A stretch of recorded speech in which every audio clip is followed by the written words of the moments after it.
টাকার লোভে মিঠুকে সিরাজগঞ্জ থেকে নরসিংদী নিয়ে আসেন শাহনাজ। প্রেমের ফাঁদে ফেলে ডেকে নিয়ে মুক্তিপণ দাবি, দিতে না পারায় হত্যা। আমার ব্যাটা কানি দাও, নাতে আমি মরে যামো। এবার দেখুন বিস্তারিত।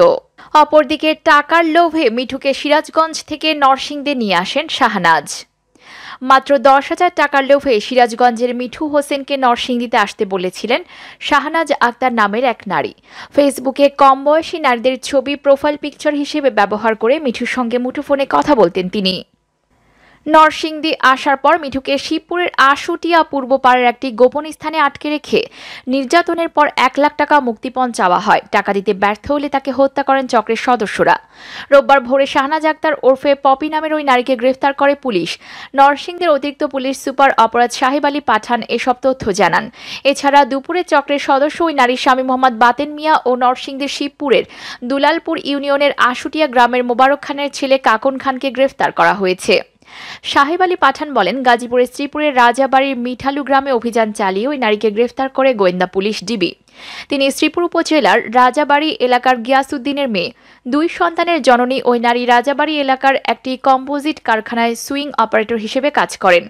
পুলিশ কর্মকর্তা বলেন, বাবুরহাটের শাড়ি সম্পর্কে ধারণা নিতে গত বুধবার মিঠু প্রথমবারের মতো নরসিংদী আসার কথা তার পরিবারকে জানালেও মিঠু এসেছিলেন ওই নারীর প্রলোভনে।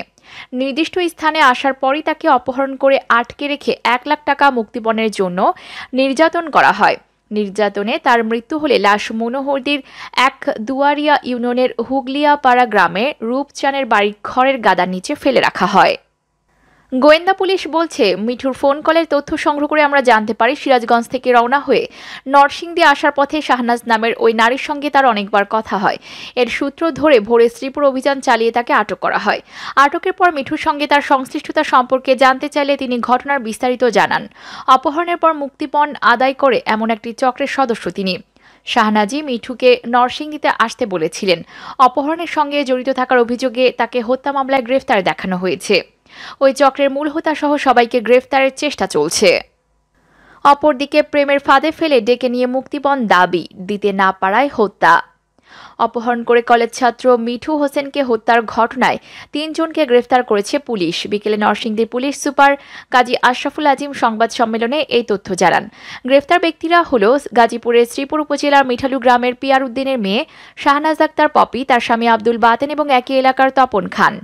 গত শনিবার শ্রীপুর উপজেলার বিভিন্ন স্থানে অভিযান চালিয়ে তাদের গ্রেফতার করা হয়।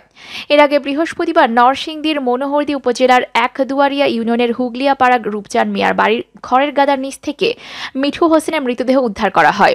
তিনি সিরাজগঞ্জ সদর উপজেলার রায়পুর এলাকার মৃত মোসলেম উদ্দিনের ছেলে। তিনি সিরাজগঞ্জের ইসলামিয়া ডিগ্রি কলেজের বিএ প্রথম বর্ষের ছাত্র ছিলেন। পুলিশ জানায়, গ্রেফতার পপির ফেসবুক কেন্দ্রিক একটি প্রতারক চক্র রয়েছে। পপি ছদ্মনামে মেয়েদের ছবি দিয়ে একাধিক ফেসবুক আইডি চালানো হয়।